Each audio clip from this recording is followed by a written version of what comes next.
ئەوە ژیان نییە ئێمەیتیین هەر بۆ دزی و فزی خۆیان ئەیبەن و ئەم خەڵکەش برسی و ئەم خەڵکەش داما و ئێمەش پاڵپشتی ئەوانەکەین. داوای مافی خۆمەکەم و ئەو مامۆستا فەرمان بەڕێزانش کە ئێستا لەژێر ئەو خێمەیە بەبێ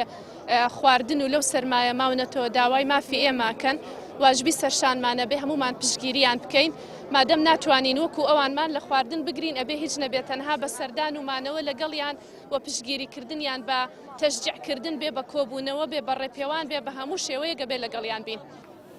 بۆ ئەوان ئەو هەموو ڕەفاهێت و خۆشگوزەرانیە بۆ ئەوان بێت بۆچی بۆ ئێمە نەبێت لەسەر چی ئەژینەوە قابلە لە ماڵی باوکیانەوە هێنیان هەمووی واریداتی کوردستان نییە ئەم کوردستانە گەر بە یەکسانی دابش بکرێ هەر هەمومان وەکو پاشا پێژین بەڵام بەداخەوە تەنها بۆ خۆیانەوە بۆ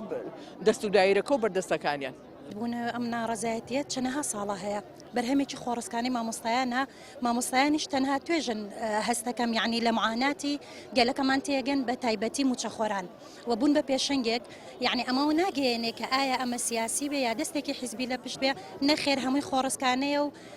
ئەو قسانش کە ئەکرێت هەمووی لە چۆنەڵی وەکو بەرپەرجانەوەیە کە ئەمە تێکەڵ بەکارێکی سیاسی بکرێ نەخێر بە هیچ شێوەیە گوانیە و هەمووی خۆڕستکانەیە و هەمووی بەرهەمی دەستی مامۆستا خۆیەتی.